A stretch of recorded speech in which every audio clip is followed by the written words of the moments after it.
Xbox E3. conference if you want. I mean, that's so. This is Planet Xbox. Everything we talk about. Man?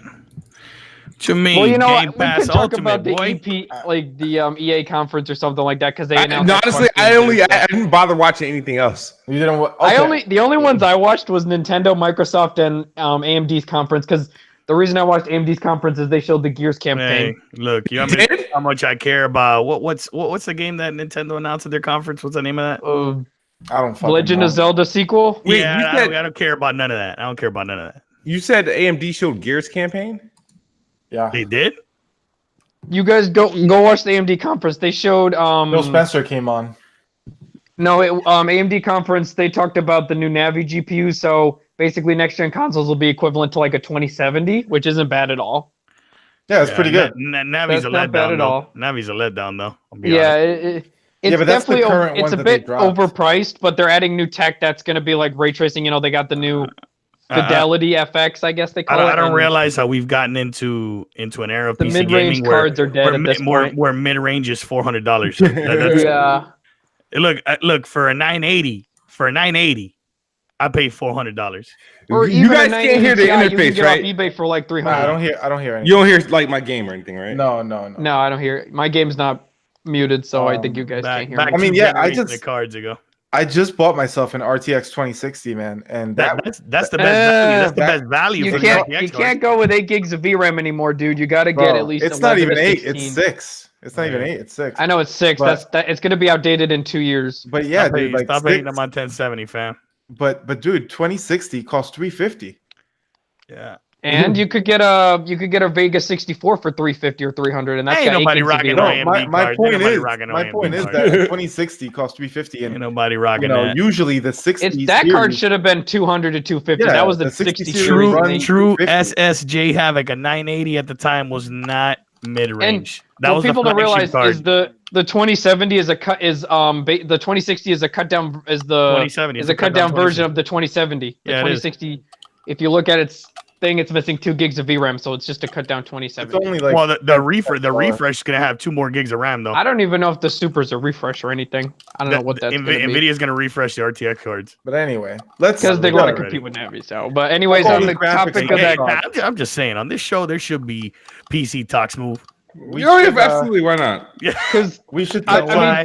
You know why, right? I mean, Smooth is gonna enjoy his PC now that he's got Game Pass on there, man. No, because I didn't want to buy Sunset Overdrive again, and I'm playing it on Game Pass. Dude, playing that at 60 is freaking amazing. It is. I got it for $20 on Steam, and it runs like. And I got it for $1 thanks to Game Pass. Hey, your camera's pointing into the sky, bro. I see your ceiling right now. You said what? Good. I'm on my phone, dude. I'm trying to. There you go. I'm on my damn phone. It's all good. It's all good. Gotta position this thing. But yeah, man. I mean, look, Game Pass Ultimate, bro. Xbox E3, the greatest deal in gaming of all time. Smooth. People want to know what you thought. What you thought about Xbox E3? I mean, my feedback has been very consistent. I thought the show it was the worst Xbox E3 I've witnessed as far as like, as far as what they showed, I feel like they had a poor showing. It's not even that like, all right, they had like a lot of whack shit there. It's like even the stuff that they did have, they didn't show the best of. Like you want me to tell you what people saying that? I'm gonna tell you why. Bruh. If they would have showed, all they had to do was show gameplay of Gears, right? Actual gameplay, not that CGI, thing that they did. What's funny is they saved it for AMD's conference, which made no sense. Right? They should have showed gameplay of that, and if they would have showed gameplay of Halo, everybody would have said the conference was great. Yeah. It would have been. It would have been at least a 7 for me if that happened, dude. Yeah. I mean, me that I'm so hyped. Games. Yeah, me that I'm so hyped about Gears. Like the fact that they didn't show it kind of pisses me off with a game that's coming out in 3 months. They're not showing campaign till 4 days before the game releases, which makes no sense. It really does. Yeah. I don't know. Like that shit pisses me off. Like I don't know, man. I don't know. I just don't like how they like kind of really went about. Before we go into the conference, did you guys hear what Microsoft and Phil Spencer did to Epic? They kind of threw shade at him. About what? About Metro Exodus? No. So basically, Phil Spencer he didn't say Epic Games, but he said that gamers should have the right to choose which PC platform they should use besides Epic. That's why they brought Gears and Halo to Steam, because they want to give their customers options. And they said that locking down exclusivities on PC is bad. So that was kind of taking shots at Epic. It is. Yeah, it is. But whatever. And then they put Metro Exodus up there, and that kind of proves that Epic is just keeping it off Steam at that point. Well, yeah, because now it's on Windows. That's clear. So. Now, all right, let's talk. All right, Smooth, you might want to get into Steam now that your boy Phil Spencer is saying Steam's fuck the Steam. go-to platform. I'll just stick with Game Pass for PC. Fuck that. I'm not investing. I mean, you could go GOG and Game Pass, then get DRM free games. You could do that. No, Game Pass for PC, just fine for me. I play some little Football Manager, some bullshit. But Smooth, if you want to upgrade your GPU to Navi, they included 3-month subscription of Game Pass Ultimate. Really? Yep. Navi. Yeah. I mean, the cheapest Navi is $379, but it should blow the water out of your old 980 Ti with more VRAM and stuff. So, why are you pushing these AMD cards, bro? Yeah, he's an AMD shit. Are you an AMD? You know he has a Radeon 7, right? Look, go to my channel. Like half my videos are NVIDIA, and I'm just rocking a Radeon 7 right now. Smooth, listen to me, man. Do not listen to this man about no AMD graphics cards. Yo, stop interrupting Smooth. Let him finish. NVIDIA, bro. No, what were we talking about? E3. E3. Oh, yes. Well, no. Hey, so apparently, I told you, like, E3 this year it started and ended with me for Xbox E3. I didn't even bother to watch anything else. Everything else from that point was just like Twitterware for me. So I know like people were high on the Avengers and Final Fantasy, Banjo for Smash Brothers. Yeah. Super Lucky Cells for the Nintendo Switch that people are craving about. Yeah. Commented on that. The Witcher 3 for the Switch shit looks like fucking Lego. 540p. Yeah. So I mean, E3 this year, honestly, hands down, was just kind of garbage. So I don't know. Like, I just wish I kept my anticipation. I wish I kept my expectations where they were at. Like, if you asked me about E3 in like April of this year, like I had no anticipation at all. I was just like getting through it. Was it like so? And fell for it. This is like honestly, the one E3 from from Xbox that I did not enjoy. Like I enjoy all the other ones that people call like whack or stuff like that. I actually ran away with stuff I truly enjoyed, information I was truly hyped about. This one, by the time they got the information that I would have been hyped about, I was already beat to the ground for all the bullshit they showed me for the first pretty much 84 minutes. Like literally, like I felt like I was just. The conference was supposed to be 2 hours long, wasn't it? An hour and a half? No. They confirmed that it wouldn't be 2 hours long, like weeks before it. But people kept running with the 2 hour phase. Yeah, I don't know why. I was telling people that's way too long. Like it should be minimum like an hour 15, maybe hour 30 at the max. That's too long for me. I mean, you can make it any length you want as long as you don't like. They dragged it out with too many indie games that I didn't care about. It's a bunch of filler. It's like it was a filler. They had a conference full of games that weren't conference worthy. Like, did we need to see this fucking Bambi game at all? Like that shit hurt my heart because all I can think about is what games did they turn down to show. That's all I can think about. If this made the cut, but yeah, man. You know what? I think what's going on with me personally. I don't know if I'm just growing old, or like I'm kind of just not like, or maybe it's just a cycle of the generation ending. But my anticipation, my hype and stuff isn't there like how it was. Now I've really fallen into just like playing. All right, I'm just playing games casually. As of right now, as of 2019, I've been a casual gamer. All my hours so far has been into NBA Live. Sure, I dabbled into just the Sekiros and the Devil May Cries and the Crackdowns. Right now, I'm playing old games. Sunset Overdrive. I started Cameo again. On what platform? On what platform? On Xbox. Well, Sunset Overdrive is the only game I'm playing PC on because I'm not going to play it again on Xbox. You know what's happening, right? I'm only playing on it because I'm getting more achievements for it. Hey, by next generation, this is going to be Planet. This is how it starts, homie. Usually, like after 5 years, I get like tired of the generation because like back in my day, I'll sound old. Back in my day, consoles lasted for 4 to 5 years, and now they're lasting 7 to 8 to even 10 years. And Phil Spencer saying he wish he could still support the 360. Yeah, kind of makes me think, okay, maybe he wants to keep the generation going, but we got to move on. It's getting old. Yeah. Well, developers drive that. I think, and like you said, Smooth, the most of the games I've been playing are either old ass ports or just replaying old games, because there's nothing really new coming out that I want. I'm finna run through the Sunset Overdrive again, though. I ain't gonna lie. I played that last year and it was fun to play again because it was 4 years going back. It felt new to me. Mm-hmm. What frame are you getting on that, Smoke? Right now I'm playing at 60. I'm about to unlock it. Yeah, you can easily go over 60 if you're at 1080p. You know what, Smooth? I want you to live stream it, right? Like on OBS, so I can see your face when it hits like 90, 100 frames. I just want to see. You'd be like, ah! I just want to see your face, man. Actually, hold on. Is there a frame rate counter built into this game or no? You can use Fraps. Fraps will work. Yeah. Free to download. So did we all? Hey, what's up, Brox? Hey, Frog, what's up, bro? I'm just trying to figure out where we're at. Sorry. We just started, dude. We just started like E3 impressions. We're just talking games. Because I hear you talking about Cameo and some King Kong, and these are games I played at launch Xbox 360. So that was like a large game I played on the 360 too. I beat those games and almost so-called 1,000% of the trophies when those games came out. Because that's how long I've been on Xbox. Since the OG Xbox Live with Dark Master. Oh yeah. I mean, I didn't get an Xbox original, but I played it at my friend's house. I did. I was a day one guy. I got an Xbox original. I got a GameCube and a PlayStation 2. Dark Master. Yo, let's break down E3. Let me just hit on E3 real quick. Well, Cyberpunk was the highlight, pretty much.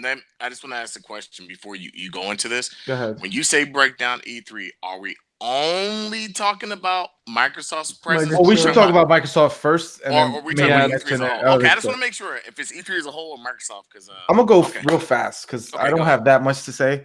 Okay. Xbox disappointed hard, and honestly, it's their fault because they're the ones who hyped the shit up.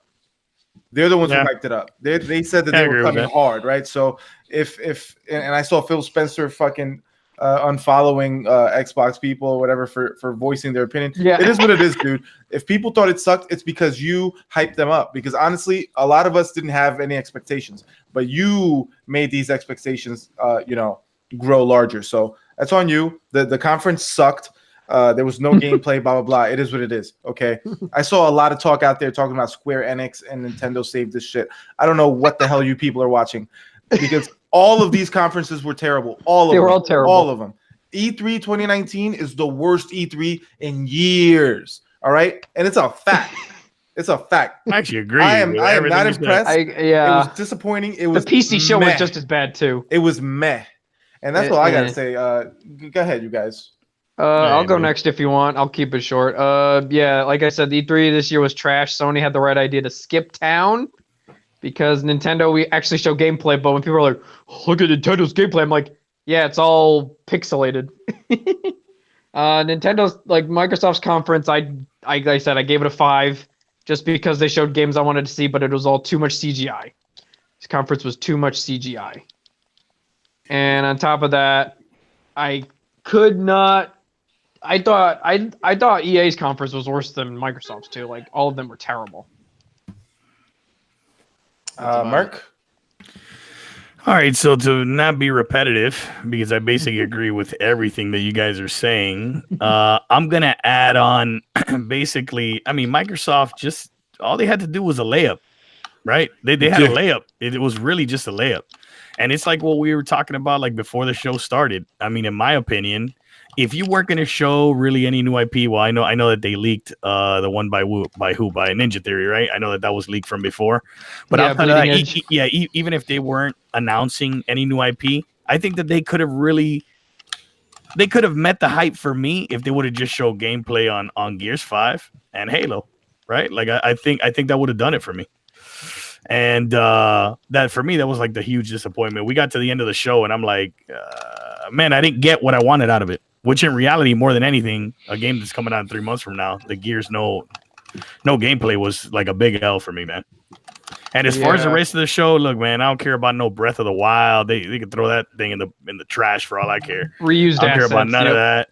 I don't care about none of that. I don't care about no Square Enix either. For me, 3 was horrible this year, to be honest. Horrible. Frog? All right. I'll let you go last because I'm definitely, and I'm 50-50. Microsoft and everybody's conference was trash with the exception of Square Enix and Nintendo. I have a total different aspect on how Nintendo did their direct. They showed a lot of stuff for people who only own a Switch that I think was good. They showed a lot of things that we were rumored, and we thought The Witcher, of course, no matter how many bad that people may think that game look, I think the fact that The Witcher is being on Switch is just a big deal. And I gotta applaud CD Projekt Red and Nintendo for doing that because I didn't see that coming. There's a lot of games I will be pre-ordering for the Switch, that I want. And because I'm a Switch owner, and Square Enix just blew me away with a lot of their games. There's a lot of games I'm ordering from them. The rest of the conference was, I would say, the only conference that was, I would say, is as bad as Microsoft's. And I'm gonna be honest with you. I think Ubisoft and EA had fucking dog shit conferences. Excuse my language. Their conferences were dog shit, and I will put Microsoft conference above theirs. Like EA's conference was the hands down worst conference there, and I think Ubisoft's conference was just Ubisoft as a company that they've proven to us they don't really want to make really new IPs. They just want to say, here's a game, we're just going to keep giving you DLC to it, and we're just going to keep renaming it. I mean, they gave us Sam Fisher in a freaking mobile game for and won't give us. They won't give it. So like Gears Pop. Here you go. What I will say about Microsoft conferences, and because I don't want to just bash them, but what I'll say is I had a lot of expectations. Because they were out of the big three, they were the main focus that I kind of looked at. And I didn't even think Nintendo was going to blow me away, but they did. But Microsoft, they really disappointed me. The Battletoads gameplay was fucking trashed. I was so disappointed. That looked like most of the shit they showed was like mobile games. And I was like, wow, like this is what we're getting from a company that bought all these. Don't get me wrong. Like I'm buying Psychonauts 2. I fucking love Tim Schafer's games. I will buy that. I will buy that game day one. I'm kind of happy they have Double Fine, but I kind of look at that studio and I'm like, shit. Now that they got Double Fine, are we gonna? Because I just kind of feel like most everything they showed was like shit that belongs in Game Pass that really I don't care. I would never buy, with the exception of maybe a couple games here and there. Halo, I'm super freaking excited to buy Halo, but that trailer really didn't. It just when they said 2020, it just let me know, okay. This is coming on your new console, 2020. Yeah, they said it. If this shit is not, I have an X. If I can't play it on my X, I won't be buying your new console for Halo. I'll wait until you get at least 5, 6, maybe 10 games, and then I'll buy your console then. But I would say Microsoft didn't have the worst conference, but they hands down, like, it wasn't that great. It was mediocre. But Square definitely impressed me, and Nintendo impressed me with some of the games, because they had games that I didn't really know about, and I'm kind of like, I want to play this shit. So I'm an old head guy, man, when it comes to gaming. Like I started on Nintendo's console, and Atari Nintendo. So I have a deep love for Square and Nintendo, even though I hate what Nintendo does sometimes. And I don't give a lot of their shit a pass, but I can respect the fact that some of the games they got on the Switch were like, holy shit, Doom Eternal. I kind of like, oh, okay, Wolfenstein. They're getting third-party games, even though I won't play it there. It's just the fact that audience of people that want to play on their Switch, they're getting games that are on, their cousin consoles that just maybe not look as good. The fact that they got the Witcher Complete Edition, that impresses me now. When it comes down to how well that game is going to run, hopefully it's not a slideshow. $60. It's gonna be 540p too. Ain't nobody playing The Witcher on the Switch. That's a fucking joke, man. Ain't nobody playing that. It's like $10 on the X right now. Yeah, to me, what I'll say is this: if these games, a lot of these games, and what I see Switch as far as the future, you're gonna see a lot of games day and date will come to the Switch. But this console, I think it came at a time where it was like it's trying to play catch up now, and that's how I kind of look at it. It's playing catch up. Especially with next gen coming, it's gonna be more difficult for the Switch to keep up. And so it's playing catch up. And so I don't have a problem with what the Switch is doing at all, because that consumer, that fan base that I would say the very few people who only own the Switch, the fact that they can put a game like The Witcher on a Switch is pretty impressive for it to be in a little tiny portable. I mean, resolution aside, I'm like, shit, the fact that they can get that game to run on that console, I'm like, I won't buy it, but I'm just interested to see the final product and how well it. I'm waiting for that Digital Foundry video to see how it's running too. Like, how are they pulling this magic off? But I mean, I've seen a lot of cutbacks, but still. Square impressed me. I don't like the fact that Final Fantasy collection is so expensive. I think that's pretty bad. But I understand that that shit's gonna sell out. Just like the Cyberpunk collection is gonna sell out. Everything I saw that I wanted, I was like, oh, I want that. That shit was gonna. I knew the big bundles were gonna sell out. Like, so. Are you gonna get Dragon Quest Definitive Edition on Switch? They're adding new content. No, I already got it on PlayStation. I'm still playing. I'm good. Yeah, I got it too. I think I can respect it as coming to Switch, but no, I'm good. I'm cool. I'm happy. I kind of wish some of those games would kind of come over to Xbox because I think that those games are good games, but as far as multiplayer, I think they're decent games like Persona. It's unfortunate that these Japanese games can't come to Xbox, but it's because if Xbox didn't have a foothold in Japan, they might get more of these Japanese games. Exactly. So that's the problem. You just said it. They have no foothold. They have no foothold. Okay. Well, Japan can't sell games in America? No. They sell games in America, but what I'm saying is like the Japanese games, they don't sell as well sometimes. Even the Switch, the Japanese developers were hesitant, just like with PC, but eventually they're like, oh, it's selling on this and Switch, might as well bring them to both systems. I mean, it doesn't surprise me that Japanese games don't sell that well on Xbox. That's not surprising. Yeah, it's not surprising. They sell like 100 units a week over there, right? It's a Western console. I mean, that's not surprising. The original OG Xbox, so it doesn't surprise me. The 360 was the only successful one over there. That's why they got, and plus Microsoft paid a lot of money for like Last Remnant and Tales of Vesperia and stuff like that. But you figure at this point in the console's life, in their third console, you figure they would have moved some weight. Maybe not as much in Japan, but just kind of in a worldwide dominance. Microsoft's Xbox is not a worldwide console. It just doesn't have that appeal. It doesn't even have to be worldwide. If you look at the Japanese market, they're shifting towards PC and Switch, and even PC's taking more of the market than the Switch and PS4 are doing. So that's why these Japanese devs are bringing their games over to the Switch and PC, because the Switch is portable, and people have laptops over there. They're in the bus or the train. They need something portable, so that's what laptops and Switch provide them. I mean, in Asia, PC gaming is huge. Yeah, huge in Taiwan too. It's become very huge. Very huge. We're Tencent, but go ahead, Smooth. Yeah, no, I've already. Oh wait, Jez is here. Jez is here. Gotta let Jez have a shot. Yeah. Jez, what's up? I didn't hear. What was going on? Give us your take on E3, man. Xbox. Well, yeah, I guess everything, right? Yeah. Any of them, like overall. Overall, E3, I think it was definitely. I thought it was lackluster, I would say. It was definitely I don't feel that and I think Smooth was saying this too. Like, I don't feel what everybody put on stage was worthy to be in a press conference or on stage. Like, I do feel that they should have I just think the whole spectacle of E3 has preceded the news. And I do think that E3 used to be the Super Bowl, like that's where everybody saved their announcements. And I just think that some announcements are nice and stuff, but I just think that also too, I think it's the year that we're in. Like, I do think that it's because of the transition year for a lot of the consoles that maybe they want to kind of announce, show their new console with some new games, even though technically these probably games will be cross-gen. Yeah. But I do think that I agree with Frogs, like EA is garbage. Like, talk about people who should not have gone. Oh yeah, that was terrible. EA, for a company that has all the friggin' sports licenses, they have proven that they have put zero effort into their sports games because they don't even care. All it is about Madden. It's like, who's on the cover of Madden? Even that's not at E3. And even no NBA Live either. Yeah, that shit hurts my heart, dude. But even NHL, like NHL, I play NHL every year, and it's like, you have even a fighting game. Like, they couldn't announce like a boxing game, or I wouldn't want another UFC. But Jesus, EA is just like, here's Star Wars, which I wasn't too impressed with. It was way too easy looking. Like, the guy was like max level from the demo, and he just killing everyone. Well, the thing was that they said that this was an experience, like the amazing player, and I'm like, are you telling me it goes even slower than this? Because this guy is like fast. Like, how the hell am I gonna play? Like, thank you for Jazz. Like, he was overpowered. That's why. I personally, I personally think that Star Wars game looked like dog shit. Well, if you look at the start menu, that Star Wars game, EA even showed that the character was like level 300 versus all the NPCs. I didn't pick up on that.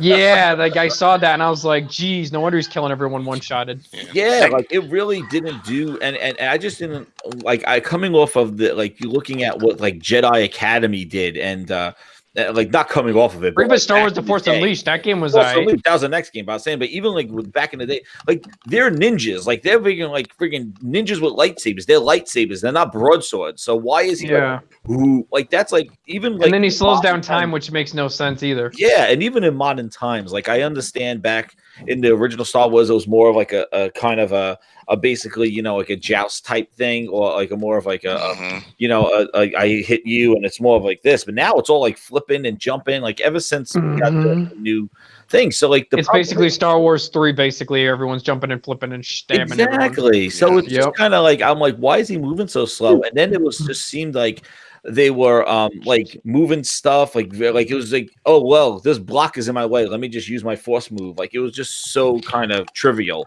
That game had to get. I'm getting into more specifics of that stuff, but I mean, it's Respawn, so I got better hopes than other Star Wars games like Battlefront they made. But other than that, it's Ubi. Like I already said about Microsoft's thing. I think Microsoft's thing was that they they're going in their direction. They had just been very it was very lackluster. I don't think they're catering to their fans, especially with the show. I understand if they want to go in a different direction, but if you're shipping out everybody to FanFest and you're filling up an auditorium of fans, you better give those people what they want. You want to show your little arcade games, that's from Agent Nelson in the backstage on his little Inside Xbox. But if you have people in that crowd, you better show more. Even if you don't have games, you show more of the games that you do have, like Gears and Halo. Horrible. I can't believe how bad they treated. And what makes me sad is Matt Booty's like, we have unannounced games, and they've been saying that for the past three E3s. Enough of him. That I am seeing. Stop. And also the other things that pissed me off too was that this was E3, and then right after E3, Phil Spencer talks about XO19, and then and on the E3 stage, Rod Ferguson comes out and talks about, we'll talk about more about Gears over in what is it that AMD conference. They showed actual gameplay of it and stuff, and I'm like, why wasn't this on the Microsoft stage? At fucking E3, this is the mecca. It makes no sense. It made no sense. It's a tech conference, and they show gameplay for a new Navi card, and I'm like, I guess. Why would you come out on stage at E3 and then be like, oh, we'll see you at Gamescom. Like, we'll tell you what Gamescom. I was like, what? I'll tell you what did it for me. Matt Ferguson, is he the guy who made Gears, right? Matt Ferguson? Rod Ferguson. So Rod Ferguson, he said that they saw they had Gears like playing on the Xbox One, but they had the tech demo running on PC, so that's why they didn't show gameplay on the Microsoft stage. Same with Halo. They said they wanted to save it. They said Halo was going to be running on the PC. I hate the whole, you bring everybody together, you hype up the event, and then at the event you announce another event because you're not delivering at this point.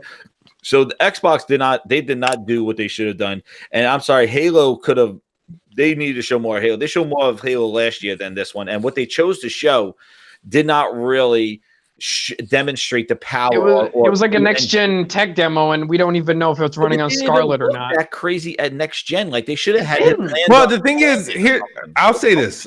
I didn't mind the Halo that was good trailer because what it did was it was supposed to reassure people of Master Chief and that where the focus it's going back to its roots. Totally. You know what I mean? So I like the whole Halo 3 suit and everything. It's like that didn't bother me so much. I think the reason what bothered me is that about the time I got to that point, I was already so disappointed. And I feel like they needed a super megaton to lift me up.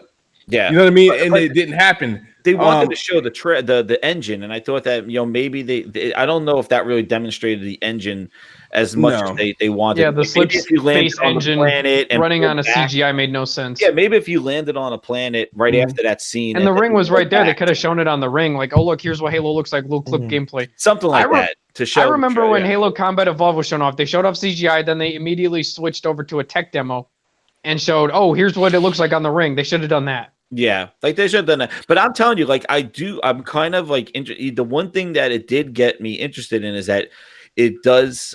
I don't know how they're going to do it, if it's going to be open world or whatever like that. But I tell you, they always pull me into story because this does sound very interesting. This sounds almost like an escort mission, like a mission where an Master Chief might have to get this guy back to his family, and it does look like a post-apocalyptic universe. Like I think I don't care for escort missions and shooters. Well, I don't know, escorting, like you got to protect that guy, but it seems like a kind of a maybe a he might be a companion, dude. Like people, because somebody said like, oh, this is gonna be like Last of Us, like in the fact that it's like a companion, like you travel together with him. I don't know. People were speculating. They thought that like Master Chief's gonna be with this guy, but the thing is that it does look like a post-apocalyptic kind of like, hey, Cortana just messed everything up, and now it's like, and then it's like she's friends with him again because you saw the ending. She's like, "I knew you were for me, Chief." And they've I'm been like, talking that line since I chose you. What, 2? Like 3? Yeah, and like 343 has a hit and a miss for me. Halo 4 was all right, and then Halo 5 was garbage. Like the multiplayer is good, but the story was terrible. Yeah, like Halo as a Halo 4, fan, I didn't like the Halo 4 story though. I did not. The Halo 5 story as a Halo fan was not good for me. Like Halo 4 and Halo 5, like I did not. I feel like Cortana should have just stayed dead at that point, and they could have been, oh look, do something better. Like I don't know. Yeah, I just like they just didn't do what they should have did at E3 with those games, and they highlighted too many Game Pass games. And again, it felt like another like inside Xbox Game Pass commercial. And I know Game Pass is going to be looked at as a bad thing among Xbox gamers because ever since what Matt Booty said, he's like, I want more. He wants games released from these studios every 3 months. So we know they're shovelware for Game Pass at this point, just like Bleeding Edge and stuff. Well, that's what they're doing. And then Ubisoft's thing, like I thought Ubisoft was just. The one thing that got me at the Watch Dogs, I'm interested in that and the fact of using different characters. I don't know how they're going to tie a story into that, but I do like something different in the open world. But then after that, they could put the rest of the shit to bed. That was I was hoping to see a Division 2 update because Division 2 has been kind of going lately. I can't believe they did another update to friggin' what is that? The sword game. What the hell is those friggin' knights? Oh, you're talking about For Honor. Oh my god, For Honor, I don't even know what the hell these friggin' these friggin' updates are. I'm like, what is it? It's just all they're doing with their games. They plan to have their For Honor, their Rainbow Six. All these franchises last for 10 years. They've already said it. That's what they plan to do. Games as a service, you know. It's a game as a service. But what's interesting is that they announced a sequel to Rainbow Six, which is just a zombie kind of like a zombie game, a new game. But it reminds me of what they did with Far Cry, where they basically just taken like Far Cry engine and doing Far Cry New Dawn. So they're basically doing the same thing with Rainbow Six. They basically that's all they do. Rainbow Six has been a service for 3 years, and they still they said they want 7 more years for that game. Oh, whatever. They hit gold mine with that game. They hit gold with that one. And then the PC community really helped that. Square Enix had a great show, better than last year. Square Enix's show was tons better this year. Last year was a friggin' like what was it? Half hour? It was like a. It was a mess. Yeah, they showed Final Fantasy VII at the beginning, and that was like the highlight. I know some people didn't like it, and then some people liked it. I'm like, Final Fantasy VII. It looked good graphically. I was like, geez. And they're like, episode 1's coming out in April. I have not played Final Fantasy VII since the OG PlayStation. Like I haven't played all the reiterations. It's been like 20 years for me too. It's been so when I saw those things again, I'm like, holy crap! I remember like it was just incredible that boss fight and stuff. How they changed it. It looked like the trailer for Final Fantasy 13, even though Final Fantasy 13 was kind of garbage. It kind of looked like that trailer. You're like, oh my god, it looks so good, and hopefully it won't. It looked great. And then the Avengers game. It looked cool. I just don't know about the. I don't know what it is. I don't know if it's. I don't know what it is. I don't know. Like the story's kind of interesting, but I'm like, what is the game? The way they described it was like a Destiny type game. Well, when I saw, did you hear that interview where they're like, is this DLC? Right. Confusing. Then what I don't understand is people are hyping up Ultimate Alliance over this, and Ultimate Alliance looks to me. Ultimate Alliance looks good. I'm not interested. I like it. You like Ultimate Alliance? No. I liked Ultimate Alliance 1 and 2 back on. I played them on the Wii, but I played them with friends. Like without friends, it's kind of Yeah. I just like having just the availability of. Oh, and the one thing though, I don't know what they're doing with them Ultimate Alliance, but it looks like the X-Men are DLC. Yes. They have a $10 expansion pass. If you want to buy that, you can get more characters. So it's Wolverine behind that. Oh, you're talking about the Ultimate Alliance one. It's like a deluxe edition with an expansion for an extra $10. All the characters are free. The Avengers game looked cool. Like it looked all right. Like I definitely. It looks like a mobile game more or less, but it's too expensive. Like The thing is that when they showed those characters, it kind of remind me of when they announced those mobile games where they're like fighting card games or something like that. Like I'm like, these guys look kind of generic Iron Man and stuff. Maybe because and I'm sure they're not going to pay the actors money, you know, to get them to voice over. And then just to get the same row actors like Laura Bailey, you know, here comes Troy Baker, you know, same old guys, yeah, time and time again. Booker DeWitt. That's all I think about. But like, what do you think about Doom Eternal?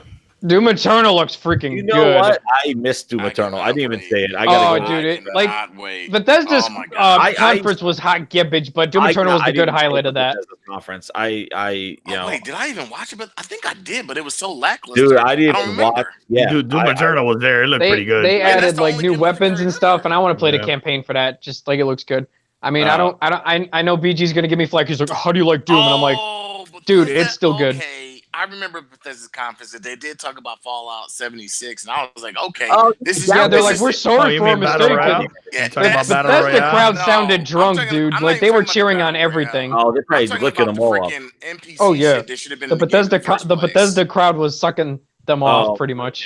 Dude. Go listen to the crowd. They're like, "Woohoo, Fallout 76!" I ended up getting a code to Fallout 76, and this is a true story. I actually couldn't even give it away. I've heard a lot of people say that. I ended up using it. That game bricked people's systems too. I bought that shit day one, and I played it for about a couple of months straight, and I was like, I need NPCs. Like, it just wasn't the same. And they're like, we're adding them, and I'm like, you're talking about Fallout, right? Fallout 76, yeah. Fallout 76, yep. Yeah, I agree about it. I'm thinking he had the same voice Battle Royale and stuff like that. Like, enough is enough with the same people.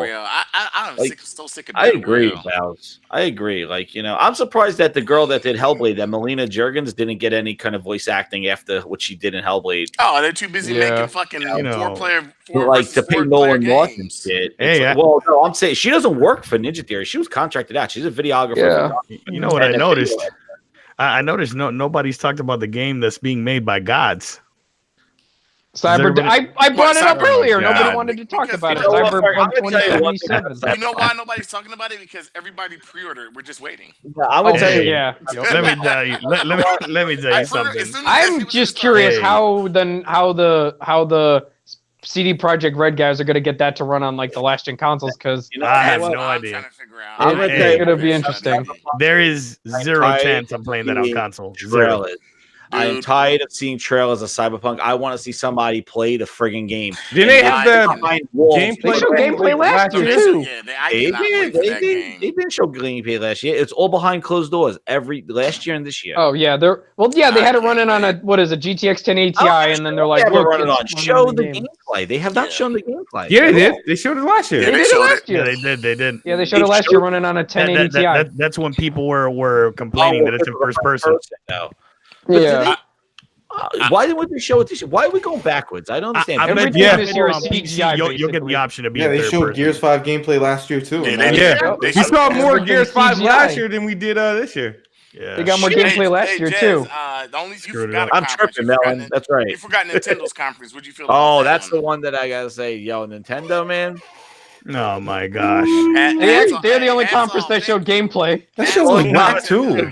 Dude, there's so many games I want to buy for my dance. I'm having a hard time understanding how people. I want Astral Chain, man. That game looks. You gotta understand something. Like the exclusives they show are only in their console, and they were Luigi's Mansion 3. I might get that. You know what? With the multiplayer. The multiplayer good. One thing I gotta say is, if you're a grown ass man and you're getting Animal Crossing, you need help. Seek mental help. Sir, Animal Crossing was the best thing in that video. I'm gonna tell you, I'm getting Animal Crossing because I'm not touching that. My wife put so many hours into the GameCube Animal Crossing that she's been waiting for another proper Animal Crossing. Yo, I'm sure it'll be a good game. I'm fanboying out. Oh boy, is this a Nintendo podcast now? Look, I want to mention one thing that nobody picked up on. I kept picking. I said, did nobody this whole three recognize that motherfucking Wii had a game announcement on stage? Yes. Just Dance. What the fuck, man? Just Dance 2020. Still got a fucking Wii.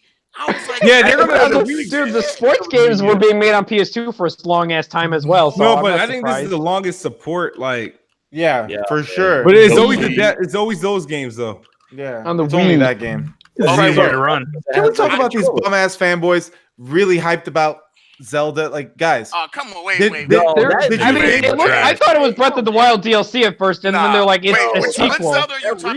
I'm talking about the new one, because here's my thing. Okay, go ahead. Like, obviously, if you're excited about Zelda, that's okay, sure, that's cool, that's great. Right. But are you really surprised that they announced that they're working on it? Did you think that Breath of the Wild was the finale? We knew it was coming, though. They were released think it was over. Did you guys not know that they were working on this? That doesn't surprise me, but I'm interested, and I probably will buy it day one. When I saw that at the end, I was upset. I'm like, you guys ended on this? Everybody knows you're working on this. Yeah, I wanted Bayonetta 3 and Metroid. That's what I was going in there waiting for. Yeah, but Metroid went back to the drawing board, though. Exactly. Yeah. They could have shown at least a CGI like everyone else, because that's what E3 was, CGI. Oh my god.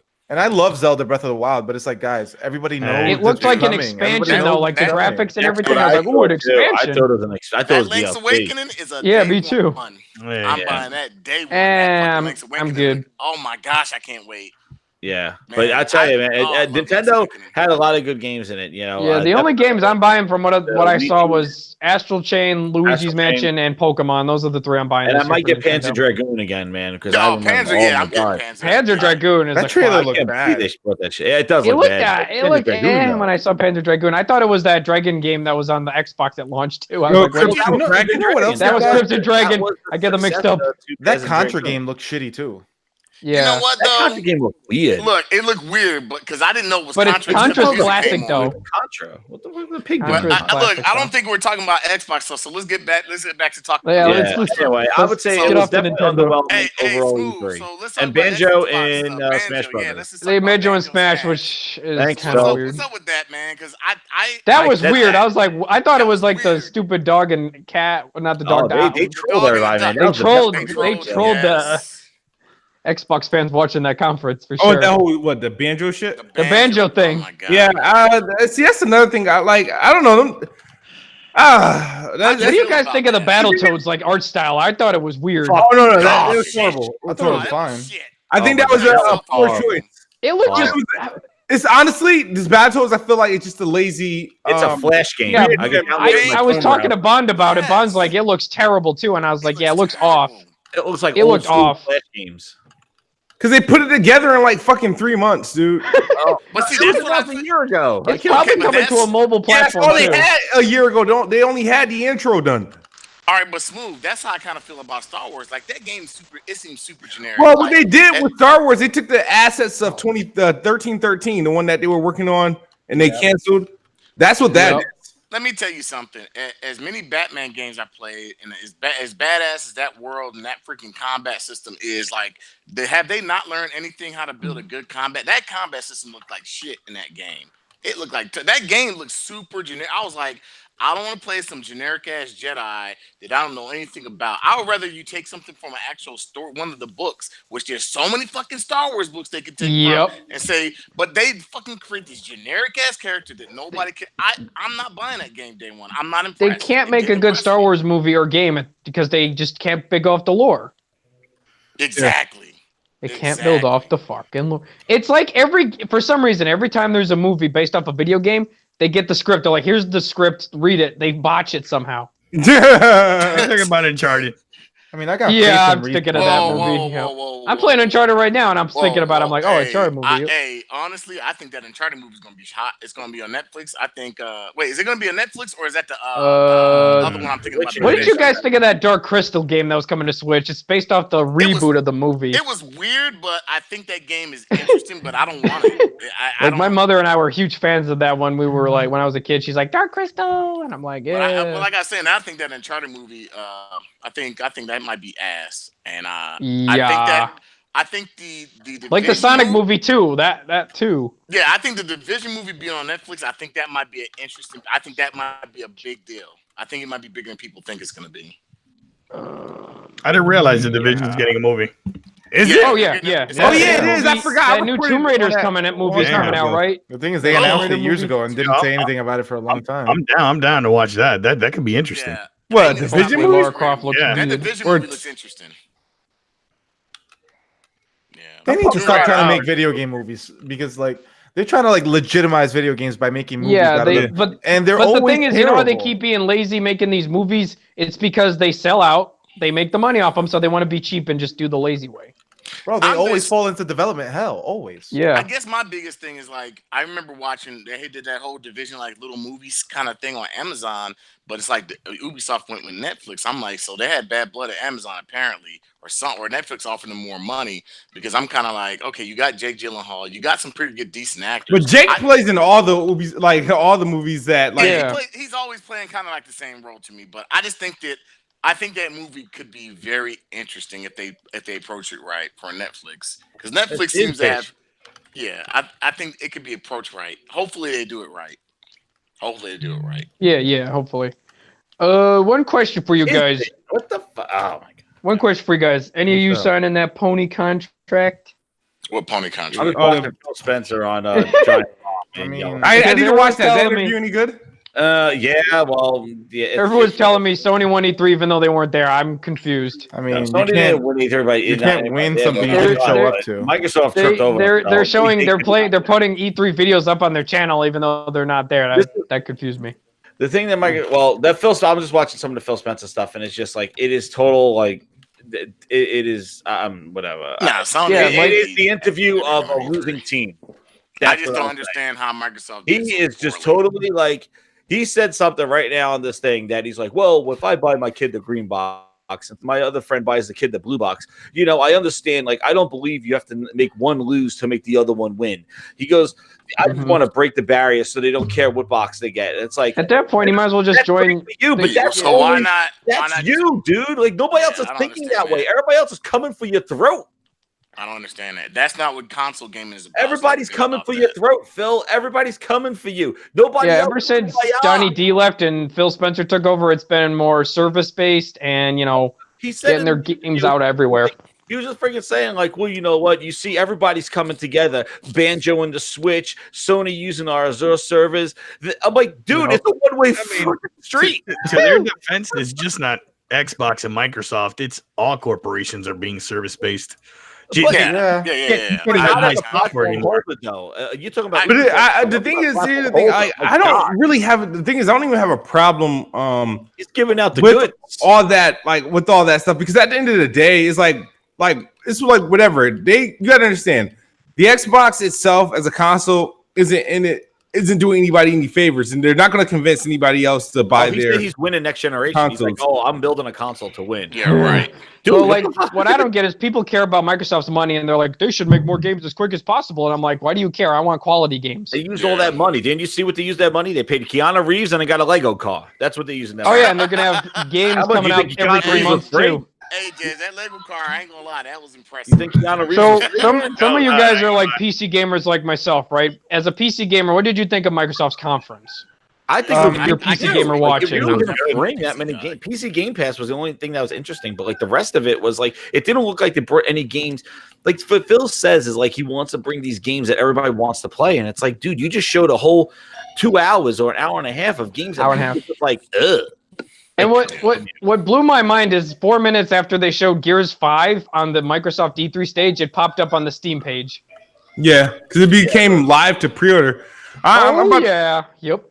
I mean, I'm getting Gears 5. See, Gears, I won't play on fucking PC. I will play that shit on console. I'm definitely. I mean, get it on the Game Pass get the Gears Ultimate. Like, play it on PC just on the Gears Pass Ultimate. That way, you could just experience the. No, because on Gears, I don't think I can double up achievements. I think it's shared achievements. Oh, it is. They're sharing them now. Yeah. Yeah. Sunset Overdrive, since it released so much later, these aren't. It's not Play Anywhere title. You didn't convert yourself to. You shouldn't buy Ultimate. Ultimate's the best. Ultimate is separate. Gears Ultimate is separate. If you're a PC gamer, you should not. If you just PC, the Ultimate is. No, that's a waste of money. If you're, I mean, even though it's $5, I guess. I got a question too. Why is Game Pass $5 on PC and $10 on Xbox? It's not $5. It's not $5. For some weird reason, it wasn't. Like it's 10. Listen. If you have, it's 10. Why is everyone telling me it's $5? Because it's only $5 more if you're already paying for Game Pass. To get it on PC as well. Okay, I see. That's what it is. Okay, that confused the hell out of me. But they gave out an OD awesome deal, which converted all your remaining Xbox Live. Hold on. Yeah, like I have Xbox. I mean, not Xbox. I have Game Pass Ultimate until May 2022. Yeah. It's $5 a month though on the website. Yeah, and you guys saw what analysis, whatever those guys like, the analysts, I can't even say it, the analysts, can't even say it. I'm like BG right now. The analysts were saying that Microsoft's Game Pass is going to be competing with Origin Access and these other subscriptions too. It's going to be better than Origin Access. It's all these other services. Or even Origin Premier, which is $50, you could get Game Pass Ultimate, and you have way more value there. Yeah, 100%. All Game Pass for PC needs just a little bit more content. Once I mean, it just kicked off though. It just kicked off. Yeah, even though it kicked off, there's 101 games already on it for PC, which is cool. 106. Yeah, the app is really nice too. Oh yeah, it has the Blizzard app layout kind of. You know the Blizzard app, how that's laid out. It looks like that. I still can't get it installed. It says even smooth. You need the newest Windows update. You have to update to 19 something. I have another. You might need to join the preview program. You may need to. I'm not doing that. Preview. I got it without the preview though. I got 19 update 19. Since I had Game Pass, I had like a year and a half worth of live, and I had about a year's worth of Game Pass left. When I upgraded to Game Pass Ultimate, man, it like merges both together. Yeah, I have it all up. I have like 2 years and a half worth of Ultimate. I'm paid like like I said, Microsoft's doing great with the services, but they aren't getting the games that we want out. Like they're disappointing us with that. As a PC gamer, I feel great about Microsoft. For the people who and what the Xbox and even from these financing. PC channels I've been watching from the PC gamers who are talking about Microsoft, they're so livid with Epic right now. And when they saw Microsoft throwing shade at Epic, going buddy with Valve, Microsoft botched Windows Live back in the day, but now they're really trying to get back on PC. And Epic's fuckery is making Microsoft more appealing to PC gamers. I'm at 1803. I gotta do. Bro, Microsoft did a great job on the financing. Remember the financing of the Xbox, and like you get 2 years. You have to get 2 years of the 2-year finance thing. Yeah. Wait, so explain this ultimate deal. Like if you, so I got an Xbox One X. I got live. I got Xbox So how it works is you pay $15 a month. I think you can spend $1 to sign up for it. Okay. And basically it'll merge your Xbox Live, your Game Pass, and PC Game Pass all in one deal. Yeah. Let me break it down too, because so how much will check this out. That's what I'm trying to figure out. So the remaining months of your Game Pass and then your remaining months of Xbox Live, they add those numbers together, right? So if you had 3 months of Live and 14 months of Game Pass, you're gonna get 17 months of Game Pass Ultimate. Okay. Yeah, they give it to your longest subscription up to 3 years. Yeah. So if you're paid up for 2 years and you just buy 1 month of Game Pass. I think I got 2 months of Game Pass and I got a year of Live. Yeah. So what I did was I bought 2 years of Live. I bought you'll get 14 months of Ultimate. And then I paid the $1. So now I got over 2 years of Game Pass Ultimate. Same as me. Yeah. Jeez, that just stops me from completely. You guys stacking up. Yeah. I just stacked it up. You can only stack it up to 3 years. 3 years is the max. Yeah. I just stacked up on PS Plus because they're doing that state of play sale, so it's like $40 for a year. So that what it sounds like is basically until their next console comes out, I really don't have to buy another game. Correct.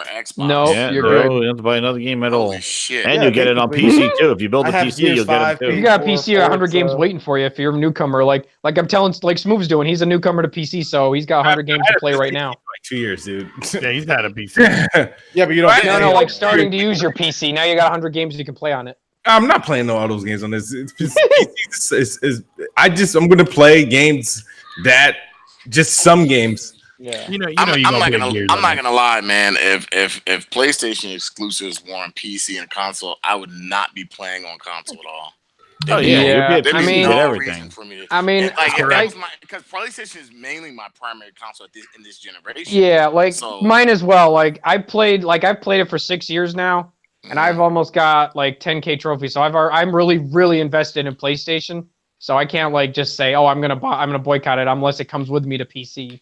That's the thing about why I see why it's easier for people because you get achievements and everything. Yeah, like you said, Smooth. Like you're already really invested in Xbox. Like 500 games, and they're all going to come with you. It's going to be hard to say, let me start anew. And I have a lot of games for Xbox 360 and some for Xbox. I have I think 400 games. The way I look at it too is that those 300 games, yeah, they could come with you, but the thing is, like, they're always there. Like, as long as their ecosystem exists, like, if I do get the next gen Xbox or something like that, I'll buy those games. All those games will just show up. Like, it's not like you lose those games because they're digitally in your library. Yeah. So it doesn't matter when you buy an Xbox or when you get a PC. Like, those games are with you, so it's not like you're losing those games. Because Microsoft and Sony at this point are seeing, okay, we got to, like, PS4 has to be backwards compatible, PS5, they have to bring it with them. Yeah. That's that guy's job. That guy at PlayStation, his job is to make sure everybody from PlayStation 4 migrates right over. That's his job. If they don't do that, he's fired.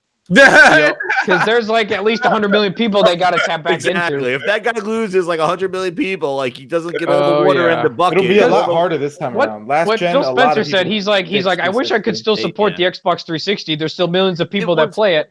And I'm like, drop the 360, please don't bring that up. I remember just going, like, I was like, Microsoft has this in the bag. I was like, all you got to do is say everything that works on the 360 works on the Xbox, the next Xbox, and you got it. And they didn't. And they delayed the backwards compatibility till 2015, I think, right?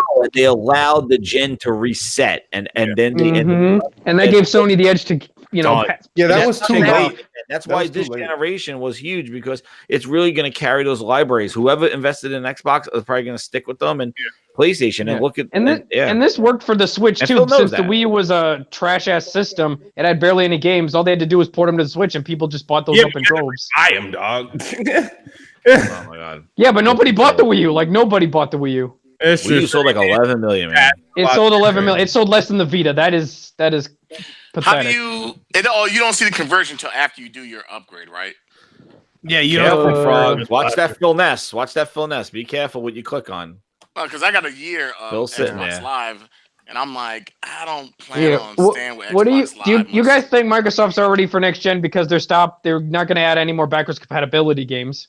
They said backwards compat stops after the last patch. Yeah, I thought what I thought was that because it's really just forward and backwards compatibility, like it will be an easy migration route. They can't get the licenses for all of them, so they're done now. Yeah. Well, I'm just surprised that they just stop. Like they basically said, we're stopping now, and we're gonna start taking all those games. So basically, what I read was that they're taking all those games that are already backwards compatible, and they're just gonna make sure that they run day one on Scarlett, and that's why they're stopping now to work on the programming for Scarlett. No, they can't get no more licenses.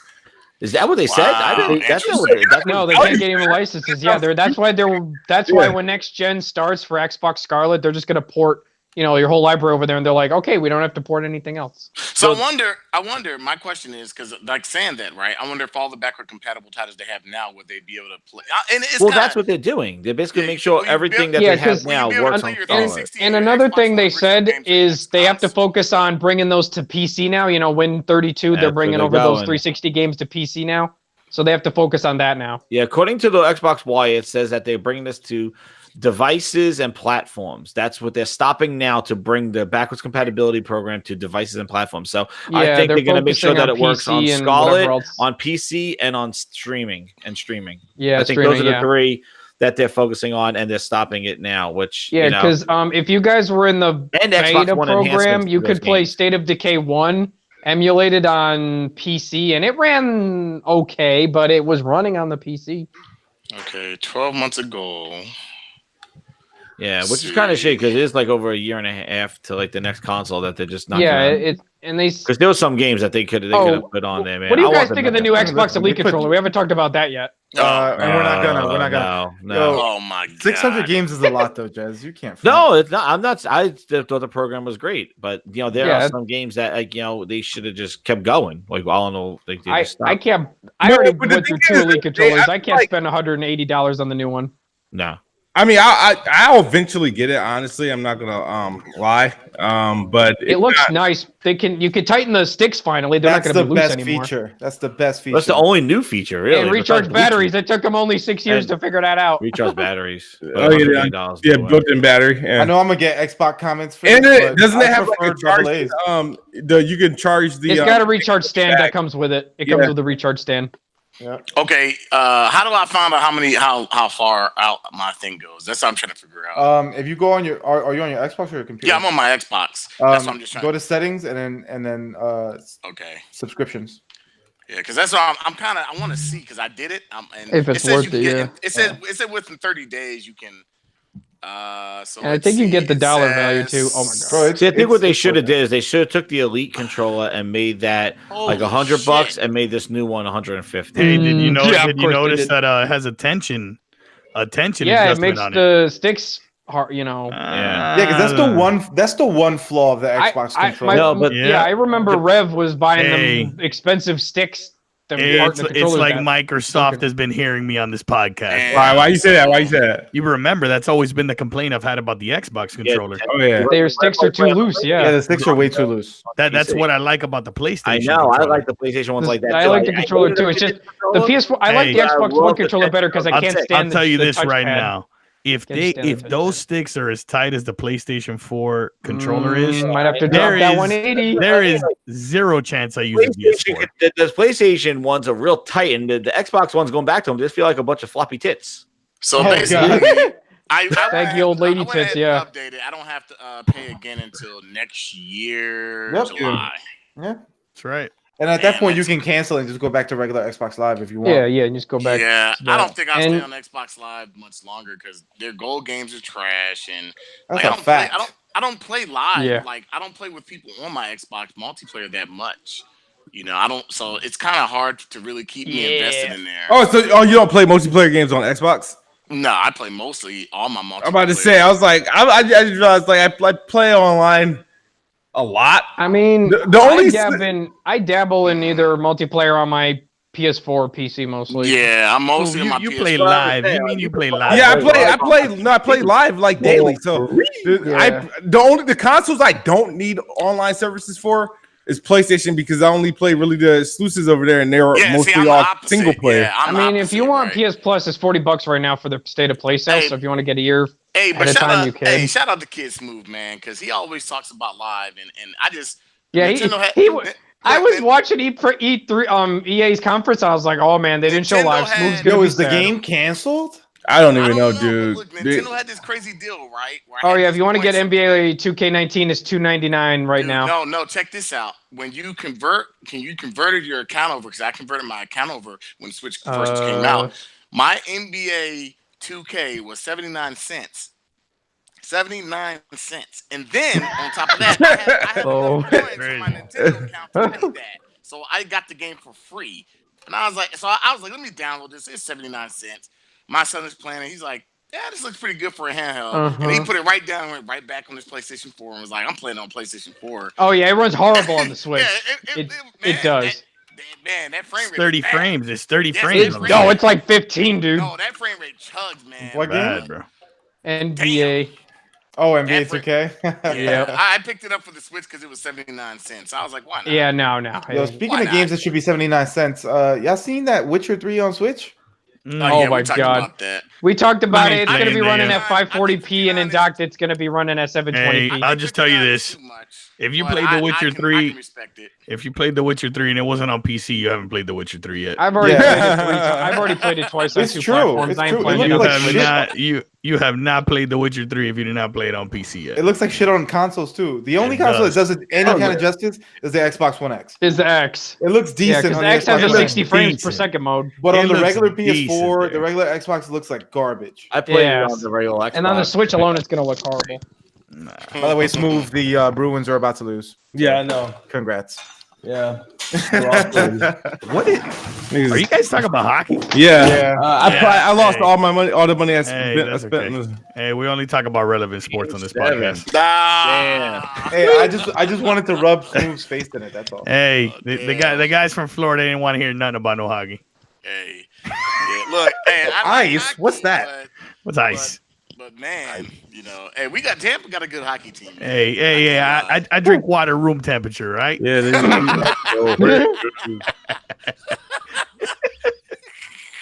That's pretty funny. Yeah. Oh man.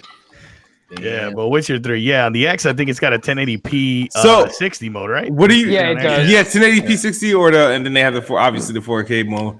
Yeah, but what do you guys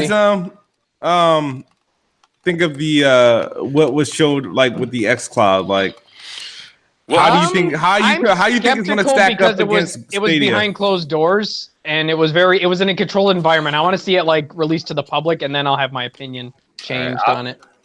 All right, my thing on the XCloud thing with this, I think that they had an opportunity again and missed the opportunity, and the fact that Stadia has already pre-orders out, they already have their pricing, they already announced the game incentives. They weren't clear on what games are going to be included in their subscription, but they already got it out there already. And XCloud's free though, isn't it? No, that's the whole problem. He fucked up on the conference on the thing.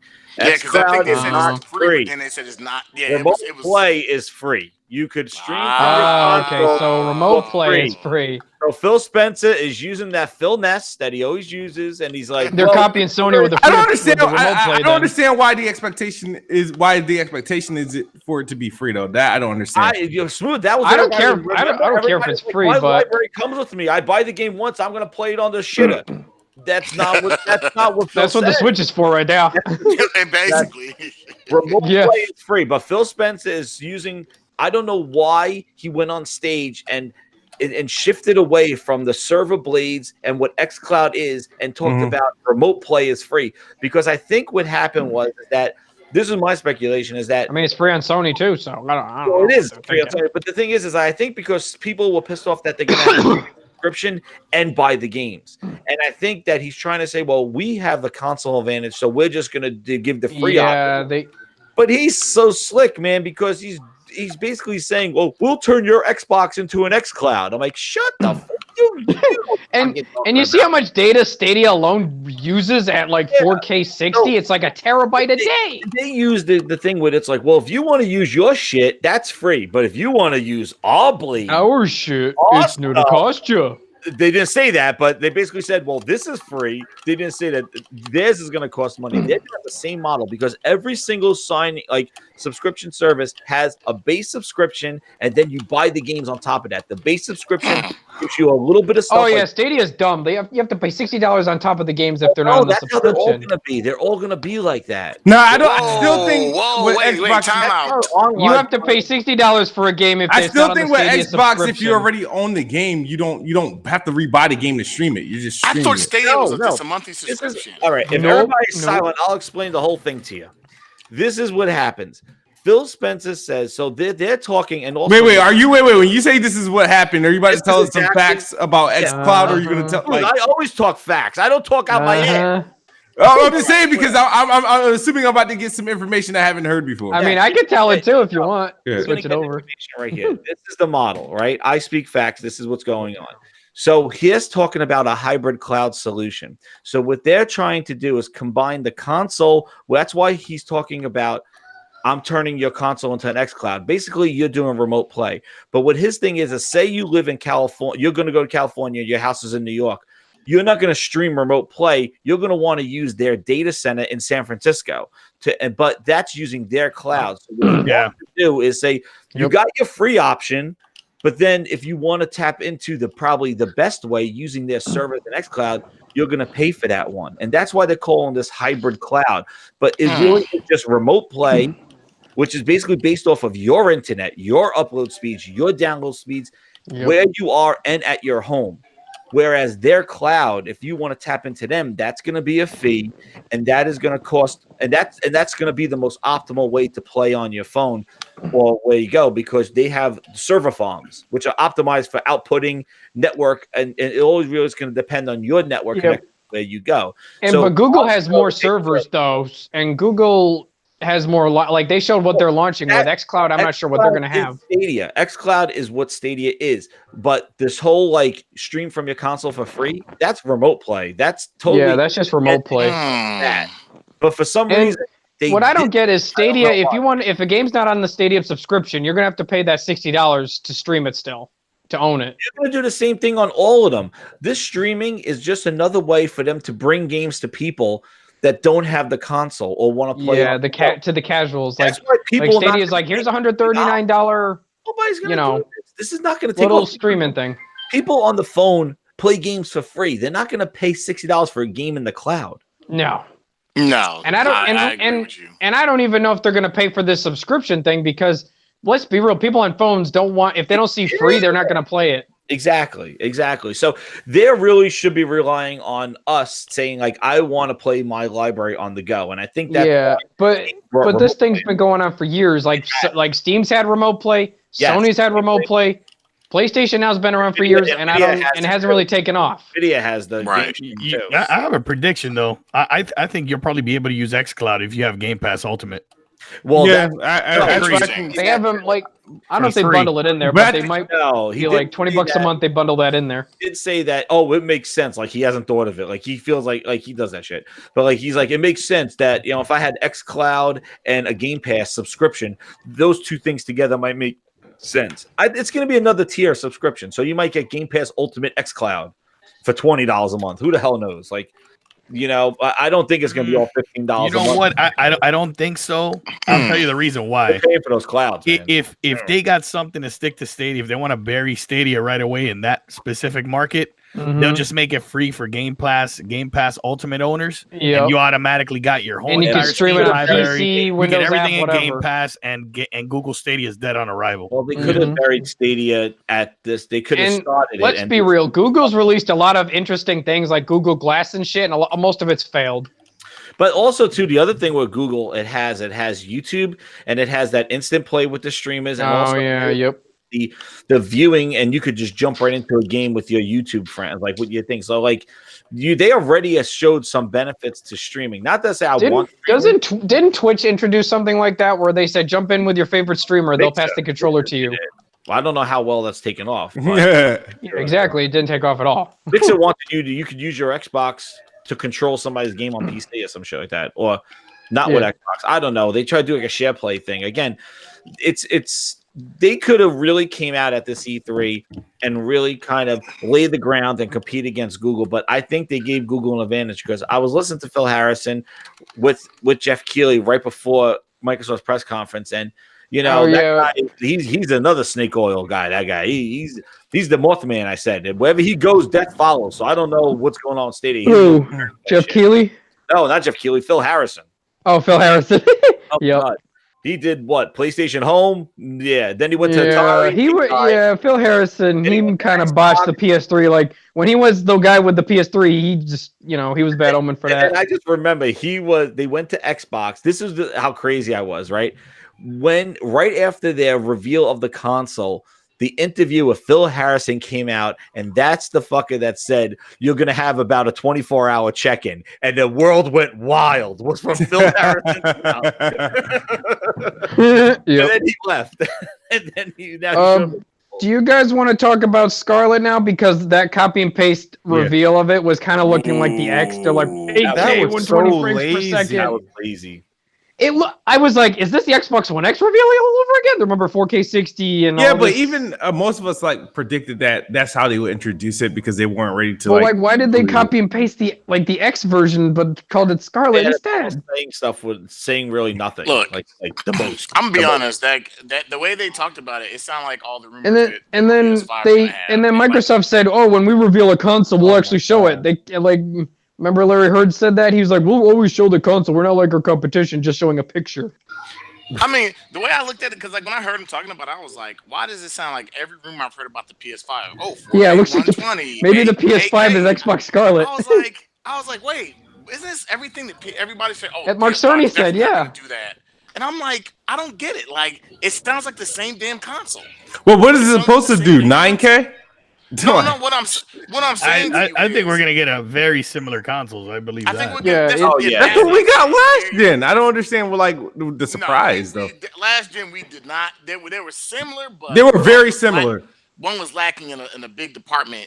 Yeah, they were architecture-wise, the 360 and what PS3 was the big department? Different. Because what was the big department? Because we didn't get that. One are almost identical. What was the big department that one was lacking? Other than the big department that they were lacking in, and this is just me personally, is one just couldn't perform. It's like the Xbox One just couldn't perform up to the task. That's crazy. It was using slower RAM. It was using a weaker GPU. We're talking about the console. Tim Dog just put it right here. He just said, "I'm in the mindset right now that it's Scarlett is $600, PS5 is $500, no Lockhart system. Come on, man. And the X is $400 or less. Yo, you cannot launch at $600. I don't give a shit. Sony's proven power doesn't matter this generation. Like power doesn't matter. So now Sony did not prove that because they dropped the most powerful console. What are you talking about? Even Nintendo Switch proved it. Like people are buying the Switch in droves, and that thing is weak as shit. The power, so you're saying the power gap was that big between the PS4 and the Xbox One, but it's not that the power gap. I did not see a big power gap between the two. Smooth. It's not that the power gap was big. It's the standard of the game. Nope. Remember, the game difference didn't really hit until like the last 2 years. No, that's no. So it wasn't. When the generation starts, we talk about the power of the consoles. When the generation is halfway done or almost done, we talk about the games. That's how every generation's been. Like, remember, we were like, oh, look how powerful the 360 is. Then when the generation was ending, we were talking about the exclusives PS3 was getting. No, but the comment was, I said, I didn't find the Xbox One and PS4 that much different from each other. And he's like, it was lacking in pretty much performance and power. And I'm like, the gap wasn't that big. And then you said, I didn't say the Xbox I'm like, well, the was game lacking too long. Didn't really pull away in terms of like software, like being like that much better until like the last 2 to 3 years. I'm like, it wasn't like this always like, oh, like they just launched out the game with this amazing exclusive. Personally, I believe that the Xbox had better exclusive during the first 2 years. I felt like the Xbox had better. Like even when the Xbox launched, I always said Sony releases their games at the end of the generation. That's when they kick things off. I would say, Sony. I remember people. I was talking about Rise and people telling me about Stardust HD. I'm like, what the fuck? Yeah, or they'd be like, "Oh, it's coming to PC. It doesn't matter. It's not Xbox exclusive anymore." And I was like, "Okay, cool." I remember everybody telling me about Contrast. I'm like, Contrast, Flower. Look, Microsoft had some good games. I was playing Dead Rising. Trust me, if the Xbox One launched stronger than the PS4, Sony would have gotten roasted just like the PS3 last generation. Well, and Microsoft had Titanfall and stuff like that. They had Titanfall. They had. But the only difference was like a resolution. That was it. The frame rates were identical on both consoles. Just the resolution was it. And I told people, I said both consoles launched under they had that stupid friggin' Kinect in the box, and they the Kinect is what made them cheap out on the hardware. And that's it also was pulling power from the system, and also all the swiping and dancing and reading my heart rate and all that other shit. And the same thing can be said about the Wii and Wii U. They compromised the power for gimmicks. Well, it wasn't even that because people don't really realize, like, because people always say, "Well, those $100 more for beginning." You gotta understand also, like, a lot of everything switched in Sony's favor after that year. Everything was like it switched in Sony's favor. The first year, Microsoft had the advantage, and then after that year, it's like everything switched in Sony's favor. Yeah, because that was because remember, Donnie D left Microsoft, so all the deals he signed went with him. So Phil Spencer took over and wanted to focus on more AA service-based games. Yeah, Microsoft didn't have all the deals like they did with the 360 generation. Sony had them mostly this generation, and I think that really helped propel them. Because, like Phil Spencer said, he wants to invest in services and like getting more games out in a timely manner. That's what they've been doing. I'm not gonna say Microsoft didn't have any great games at the beginning of the launch. Oh yeah, they had some great. I mean, they botched Halo, but Sunset Overdrive was good. Rise was good. I don't even think they botched Quantum Halo. Break was I think they focused. I think their whole thing that really messed them up is the way they kind of introduced the whole console. And what's sad is Titanfall should have been an exclusive to that console, but Donnie D left, so all those big purchases went out the window. And Phil's like, we need to cut games like Scalebound and Fable Legends. Those were made under Donnie D's contracts and stuff. I think the thing that hurt the Xbox was it wasn't a very appealing looking console. Number one, it was like number two. And the reason it was so big is they were worried about heat and overheating because of the Red Ring of Death and stuff. Right. Number two, I think that the other thing that hurt it was the price, of course. I think that the deals after that first year, Sony got a lot of the Call of Duty deals. They got the Destiny deals. They got a lot of deals that Microsoft. Call of Duty was on Xbox One for like a year or 2 years, and then they got a better deal with Sony. Right, they weren't getting the deal. They wanted the market leader. And then I think the big thing that hurt it is like, and you know, really in the beginning is they advertised TV. Yep. And Sony said, well, here's this game, and here's this game. Yeah, we don't have to go through history. We all know what happened. Right. All I'm saying is that they are this whole that if they come back to the Scarlett, they're just repeating what they did with the X. They're just like same script and everything. Will come out very close in power towards each other. I don't think the power is definitely going to matter. It's going to be the software. No, so now that next gen's coming out, I'm thinking this is how it's going to launch. You know, Halo's going to be with Xbox Scarlett, right? PS5 launches with Last of Us 2. Mm-hmm. Which one's going to be a bigger hitter for people if they want to buy it? I don't think PS5 will launch with Last of Us 2 as far as like an exclusive. It'll come to PS4 and PS5. No, like a cross-platform thing. Like Halo Infinite will be a cross-platform. Last of Us 2 will be a cross-platform. And maybe one will be like 4K 60, both will be 4K 60, and people have to pick which ones which console they want. I think Sony announces something new that we haven't seen, and it launches with the PS5.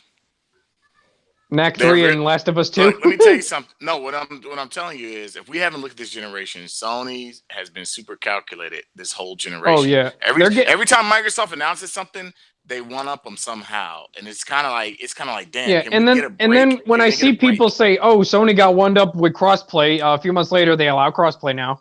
Oh, Sony blocked cross saves with Destiny 2, even though they allowed it now, and it's just a lot of nitpicking. Oh, and all they got like the ammo is. They just like it's nimble stuff. Like the stuff you guys should really be bitching about is paid online. That's a big one.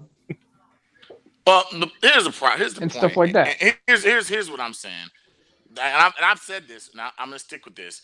Does crossplay really matter? No, it doesn't. Now, even Fortnite admitted they were blocking crossplay, so it kind of at this point it's nice to have, but it's not a necessity for me. Crossplay matters. Like I love to crush the PC dudes with my controller. It brings me pleasure, but other than that, some people don't want to do that. They don't want to verse mouse and keyboard. You ain't pulling up to an FPS crushing any PC, any keyboard and mouse. Dude, I'm like Hardy with a controller when it comes to these PC dudes. I'm whopping them.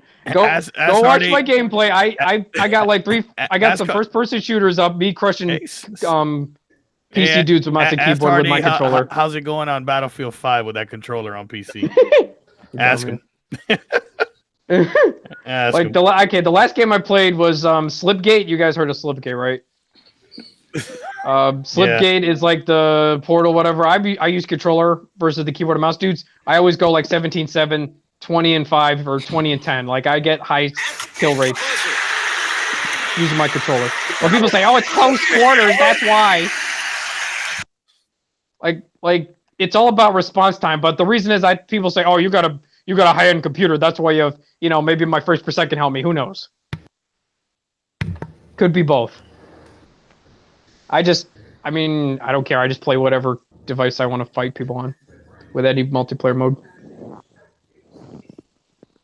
What were you talking about? Was it Scarlett? It was crossplay. Well, I think it was XCloud. I just remember about XCloud. Oh, I don't know. Like people we're saying, are we gonna fight PC dudes with a keyboard? Some of these dudes are scrubs, and they'll buy those keyboard and mouse like emulators to first console dudes. So I hate all I know, everybody talking that hot noise on COD. We're gonna find out now. I'm curious to see how that plays out. So are we doing that Gears 5 with Press Start Podcast, or what's going on with that? Are they still up for that? Supposedly when it releases. Because I was roasting Alex on Twitter, and he was like, "Oh, here's my gameplay," and I'm like, "All right, here's me and Smooth playing," and we were going back and forth, just having a good time. Gameplay. And I was like, "Download Gears 4 and 1v1 me, Alex," and he's like, "Oh, I can't install it. No, I'm cool with Alex Dollar. We're cool. We'll wait till Gears 5 though. This rumor going around, man, that fucking like the Lockhart has been canceled. I don't want to hear about the fucking Lockhart or any of this bullshit. It's like Lockhart was Scarlett after all. People are like, "Oh, it's gonna be high-end console." I'm like, that's what Scarlett was. I told myself I'm no longer buying into these stupid rumors and these insiders. You know why? Because according to all these insiders, Halo freaking Infinite was supposed to be demoed with an Xbox controller attached to a freaking PC. That never happened. Well, it did happen, but it was at the AMD press conference. That's when they did it. Well, Gears I meant, not Halo. Halo. We supposed to Halo. Yeah, they didn't do that. Gears they did. I was like, XCloud's supposed to be the darling of the show. Yeah. It wasn't. What else? They were supposed to have somebody new. I still don't know who that new person was or that new thing was. Like there were supposed to be these big surprises, and they're not one. So I'm not looking forward to Gamescom because Gamescom has just been historically ass. Dude, I got people telling me wait till Tokyo Game Show for Xbox announcing Halo, and I was like, what the fuck? Microsoft gave up on Tokyo Game Show a long time ago. They still show up though, and I'm like, I'm not waiting till Tokyo Game not Show. TGS, nah. And I don't really care. I don't watch Tokyo Game Show, and it's not an American thing. Me, so I feel like Gamescom and XO19 is gonna be like Twitter content. I'm not like taking no more like time off for shit like that. I'll like see what's going on Twitter and whatnot. I mean, like I said, I have nothing really to wait for. Like 2019 overall, personally, I think is meh. It's a meh year. 2020 is looking good though. 2020's got new gen consoles and new games will be popping out there, but most of the games released this year have been shit. Like Anthem was trash, Jump Force was trash. Yeah, like I said, I played the 3 games I played were the only 3 games I really enjoyed, if anything, this year. So, and then obviously Gears of War when that comes, I'll add that'll be added. That's gonna be good. Hopefully it's gonna live up to the hype because they're really hyping it up. People are telling me the weapons got downgraded in Gears 5 though from the people who played it on the E3 showing floor. What weapons? Like, don't they got new weapons in that game?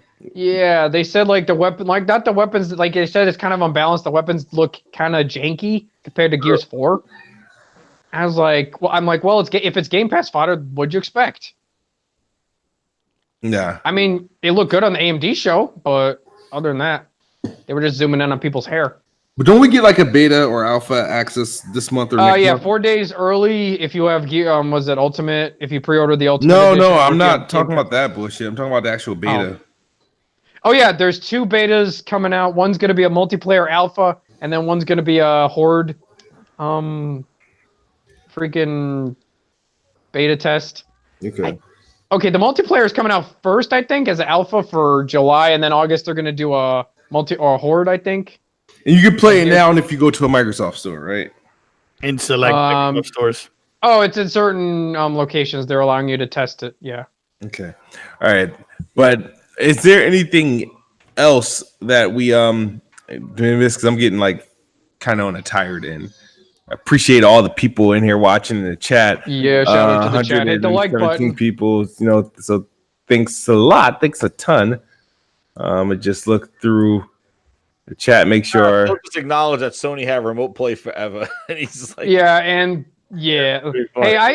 I think the highlight of the whole E3 conference was when that Bowser dude came out and they're like, "You're not Bowser, this is Bowser." That was funny. It was cool. It's for me, it was Cyberpunk. That was cheesy though. For me, I don't know what freaking highlight moment. I don't even know what I could pick anything. Maybe Final Fantasy VII, I guess, being shown off or something. Cyberpunk, man. Cyberpunk 2. I mean, the Keanu Reeves thing. Keanu Reeves. I call him Keanu. I don't care about no Keanu Reeves. I really. Some people have it. I'm like, okay, cool. All right, but anything else? Nah. Yeah. Well, Smooth, if you ever need a therapy session, you can call your therapist Holly over there if you ever need me. They're telling me to put you at some sort of like timeout. Dude, I barely talked this episode. What? You did not just say that. It was the Holy One episode. Oh my god. Let's go. Phil Spencer said that there will be a cost to XCloud and they'll be free from console streaming. So he just said it on Giant Bomb. All right, there you go. I mean, I wasn't expecting for it to be free. Well, the people were talking about they buy the game once and anyway. I'll double dip occasionally. Reds, you're back. You have anything else to say? Nah. I'm still trying to understand. I barely talked this episode. E3 was trash. Microsoft. What would you guys rate E3 then? Like, if you gave the whole E3 conference a overall score, would you give it?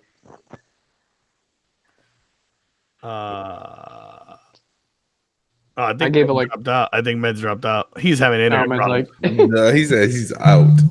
I give it a 5. He's too tired. I gave it a 4 out of 10. 5. I give it a. I give it a 5. 5 out of 10 if I had to score. Yeah. Very get out of here, Phil. Just like all the Xboxes were dev kits. He was like, something I really see really in the future is that maybe you could rent out your Xbox like as a server to a cloud to somebody walking by in the street. And I'm like, oh, okay. So you can make money off of it. When Xbox was all dev kits, remember? Like, come on, man. No, they are though. Actually, are they? Yeah, yes, they are. Last game for that indie showcase. It's just I don't know how to do that. I know how to put it in dev mode, but I have no use for it because I'm a dumbass. That if you remember when they have that dollar indie store, like it's not the indies, it's like the other thing. Yeah, it's like very creative. Like in 2016. Yeah. They never put games in that thing. I don't, he's talking down the line, but he did say like it's basically remote play and that they're going to do it. But again, he keeps confirming that they're not telling you to stop playing on the console and then just heck, they're making a new console. That proves they want to keep dedicated to the console. Well, because you got to think about it. Ever since they announced XCloud, and like the thing is, you got to think about it. Everybody, like, what does everybody that we see here say on Twitter? Oh, Microsoft is moving the third party. They're moving to streaming. They're going to get rid of your consoles. All this stuff. But they have to keep reminding people, oh, we're not trying to force you to XCloud, but this is give you the option. But but when they were doing this shit, like this is the only thing everybody hear. I hear from everyone. Oh, they're trying to get rid of the consoles. Oh, they're doing this. Oh, they're doing that, and they put it this fair like, oh, don't support this because you're not going to be able to do this, that, and the third. So I see that as his form of like damage controlling to get in front of that narrative. Microsoft's motto is options. That's what they're doing. Like, all these options we offer you. That's it. Yeah, well, I don't know. I don't care. I'll be honest. Did you pre-order your Stadia, Merc? No. Hell no. Hell no. Yeah, I'm not even intrigued to trying Stadia. The only reason why I would give XCloud the top of the day. Unless you want some quick views or something, you can unbox it. Or you already tried this move, right? You were part of the Google project. Oh yeah, right? I forgot the Assassin's Creed Google test. Yeah, that ran pretty decent. I heard. It did. I was part of it. It ran well. The data usage is kind of high though. I don't got a data cap. Oh yeah, so I don't either, but I don't hope they don't give data caps. My internet's just too damn slow to use it. No, I'm good. You can't get 10 MB? I got fiber. I got like maybe 15 megabytes. Damn. Yeah, it's shitty. That's why people ask me, why don't you stream more often? And I'm like, because my can you even internet play locally? I got my Ethernet plugged in, so it'll run good if anything's plugged into the Ethernet. But if I'm using wireless, it's slow as shit. Oh shit, dude! Oh my god! If my shit is under like freaking 200, I noticed that shit. Yeah. Yo, all right, guys. I gotta get out of here. It's been a pleasure. You guys can do your like outros. You all to chat who showed up for the show. Shout out to Meds, by the way. Having internet problems. Yeah, he's got 0 Mbps right now. And shout out to my Boston Bruins who just took an L in Game 7 at home. So, shout out to those guys. Who you like? The New Jersey Devils or some shit? Oh, New York Rangers. New York Rangers? Oh, yeah. Okay. Yeah, Rangers are playing. Drake's going to be on stage. He's going to do some weird stuff. People play hockey? Wow. Yes. That's wild. That's wild. Hockey out here in Florida, we only play football. Well, you got the Panthers. They're pretty good. What's that? Now they are. Panthers are Florida Panthers. What's that? Oh, you got trash football down there, though. Hey. All the trash. I guess Jacksonville is not that bad. I don't know, but they're bad. Oh, wow. Hey, the players that are playing in the NFL, most of them are from Florida. Yeah, college. College ball. Thanks, Phil. Thanks, Merc. Supplying us with all the football players. Yeah, man. Somebody Benji says, "What is hockey?" If you're Canadian, you'd know. Oh man. Hockey. All right, guys, I'm about to log out, so you guys got nothing to say before I get out of here? No, man. Y'all know how to find me. Hit me up on Twitter, Merc305 Gaming, man. Follow me there. I am. Check me out on Twitter, Holy One, same YouTube channel, so on and so forth. Awesome. Merc, you already said something. Jez. Yeah. Jez 7780, Grinds My Gears, GMG over on YouTube, and 7780 on Twitter. The soundboard. I want to try to get the soundboard into this thing because I got to play my soundboard, man.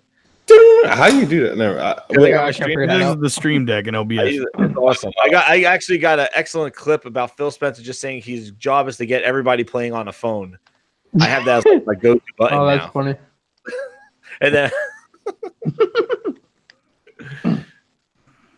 Frog. Oh, he coming on. He was muted. Got a frog in his throat. Huh? Frog. No, oh, there he goes. Hey, what's up, man? TNT. I'm sorry, Frog's dream. Yeah, I'm out. What's up? He said. All right, guys. Thank you guys for watching. As always, I am the best bot. All right. Good night.